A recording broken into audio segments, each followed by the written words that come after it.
One will be provided for you. Do you understand these rights as I've read them to you? Getting my lawyer. Ready to meet your public? Back up! Back up! Give them some room!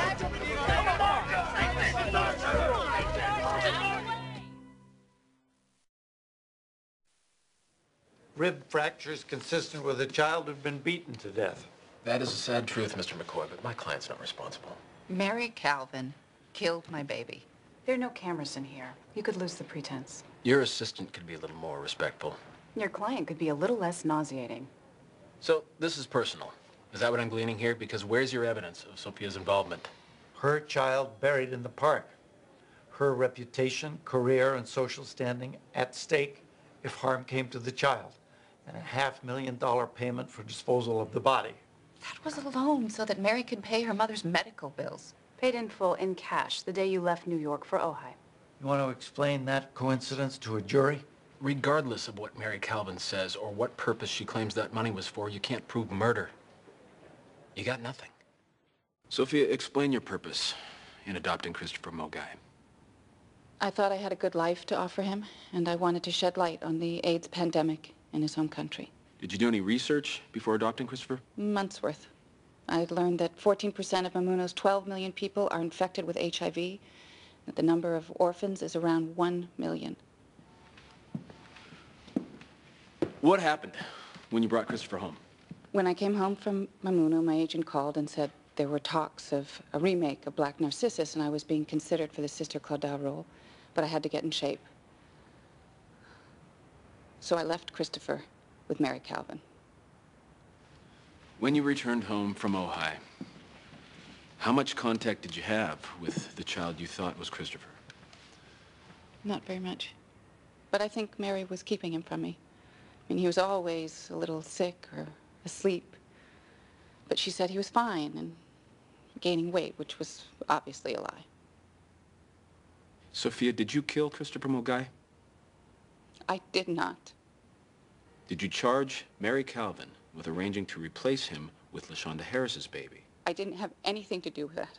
And it breaks my heart to think a child whose life I was trying to save wound up in these awful circumstances. Nothing further.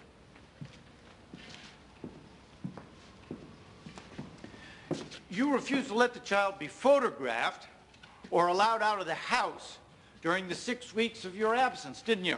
There had been enough press. Or was that to ensure that no one could compare him to the boy that you adopted in Mamuno because it wasn't the same boy? That couldn't have been my concern. I didn't know what had happened to him. You said to the press that you would raise the child yourself. You insisted on that, but you lied, didn't you? Yes. So you have a history of skillful lying. What's to say you're not lying now?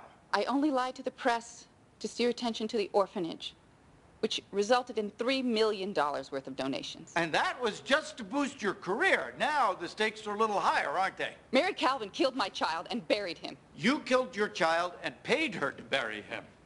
Paid her $500,000, didn't you? I gave her the money to save her dying mother.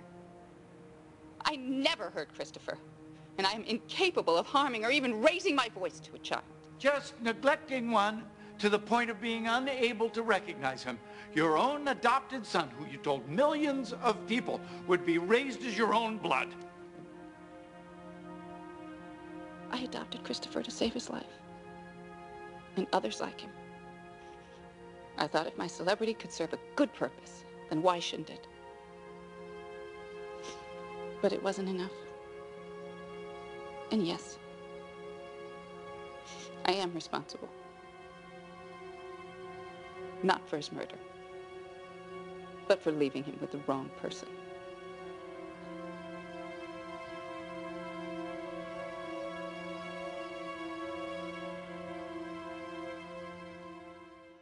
Fun story. Interesting theory. Your fingerprints were the only ones found on the pill bottle. And Christopher Mogai's DNA was recovered from his dried saliva on 4 of the tablets found in the vacuum bag. Don't dignify it. She wiped his mouth and handled the pills. So what? A subpoena of your pharmacy also revealed that you called from your weight treatment center in California to cancel an expensive order of mefloquine. Malaria medication for Christopher's ongoing condition. So she went to another pharmacy. Mefloquine isn't aspirin. It's only available through the CDC, and no other order has been placed past the one your client canceled.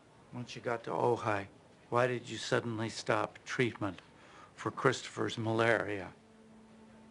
Because he was dead. And you knew it.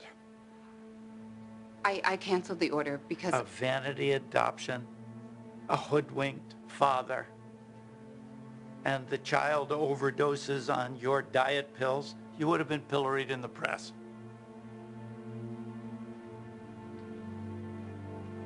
What if it was an accident? Saying you perjured yourself? She's posing a hypothetical, which she will not do again. An accident doesn't make me a killer.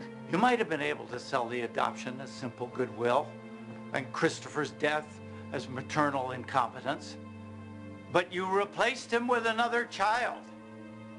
You knew exactly what you were doing. Do you know that millions of dollars went into Mamuno because of me? Medicine, food, clean drinking water. Do you know how many other children will live years past their life expectancy because of me? We're only concerned with the one who won't.